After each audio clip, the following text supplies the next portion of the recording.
The topic of this video will be my experience using ChargePoint versus Volta.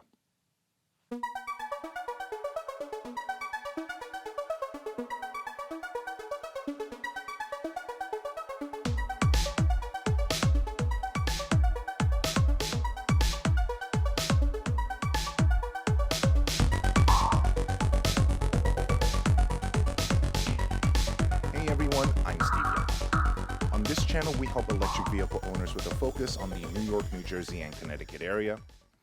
And this means local rebates and tax incentives, performance of local charging networks, and climate because the East Coast has 4 distinct seasons and weather affects battery and solar performance. Okay, a couple of disclaimers right off the top. I am a Volta shareholder. I am not a ChargePoint shareholder. I have used ChargePoint 3 times in my life. I use Volta on a weekly basis. Everything said in this video is my opinion. Nothing said here is professional advice. I recently visited the American Museum of Natural History in New York City, where they have several free ChargePoint stations. Since I got a chance to use a free ChargePoint station, I feel that comparing this company versus my preferred brand, Volta, is now a better and more even comparison.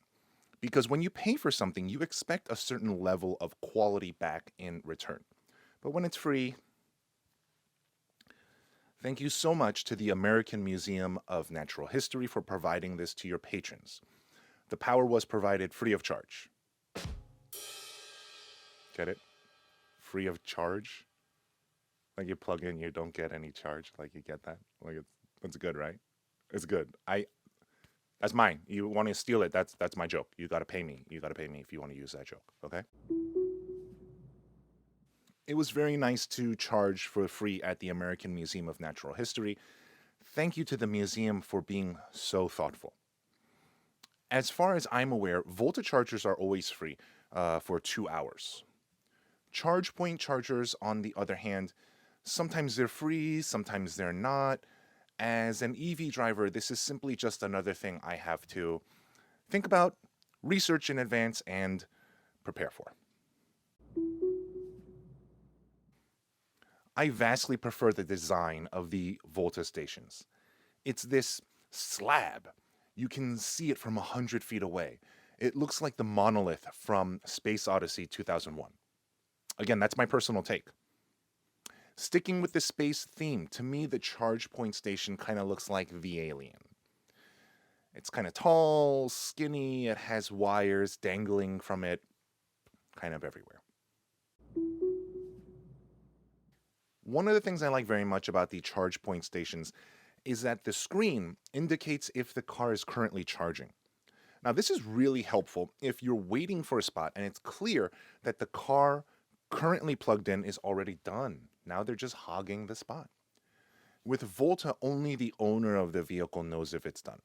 If Volta could add a little picture-in-picture on the screen to indicate if the car is still charging, I think that could be helpful. That could be an option. I prefer the simplicity of the Volta stations. I know exactly what I'm going to get. 2 hours, free charging. With ChargePoint, I'm not exactly sure. Some of them are free. Some of them you have to pay. I'm not really sure exactly what's going on.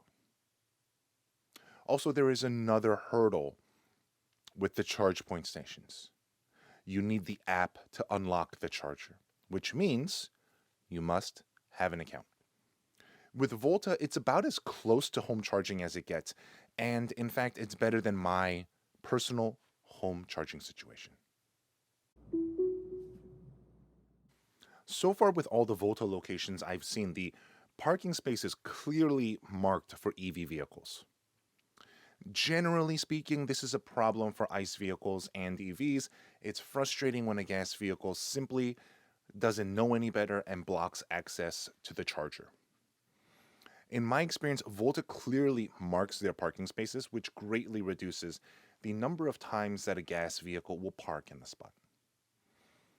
In my experience, ChargePoint sometimes does and sometimes does not mark their spots, which is insanely frustrating because as an EV owner, you really don't have a defense.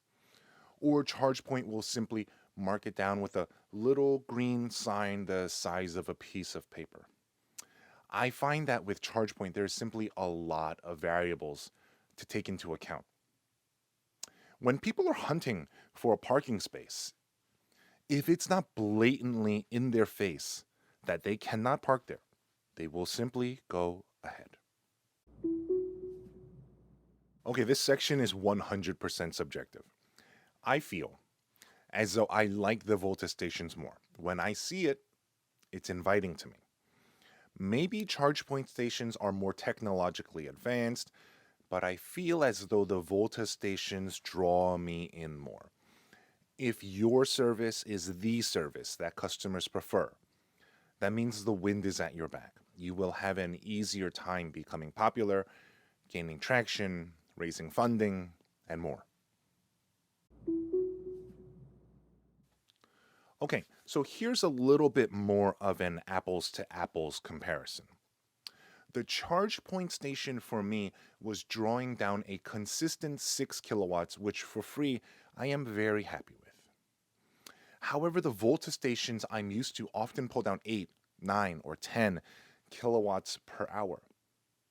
I have to note here that Volta shuts you off automatically after 2 hours of free charging. The ChargePoint station that I used at the American Museum of Natural History let me charge for 3 hours, completely uninterrupted. Now here is where ChargePoint has a major advantage. ChargePoint's network of chargers is over 18,000 stations, whereas Volta's network is around 2,100. Because of the size of their network, I think installing their app on your smartphone is a smart move. You'll never know when you're going to need it. ChargePoint has a major international presence, especially in North America and Europe, whereas Volta almost only has a presence in North America. As of right now, they have 2 chargers in Europe and 2 in Africa. Okay, so that's my take on ChargePoint and Volta chargers. To wrap up, I find the chargers very helpful and convenient. They're competitors, but they're also in the same ecosphere. They're here trying to help out EV charging networks. I still prefer Volta as a user, but the network size of ChargePoint can't be ignored. They have a massive head start. If you're interested in investing in either of these companies, I say do what I do. Watch your own behaviors. I use Volta, so I invest in Volta. I rarely use ChargePoint, so I don't invest in ChargePoint. That's it. My name is Steve Young, and thank you so much for watching.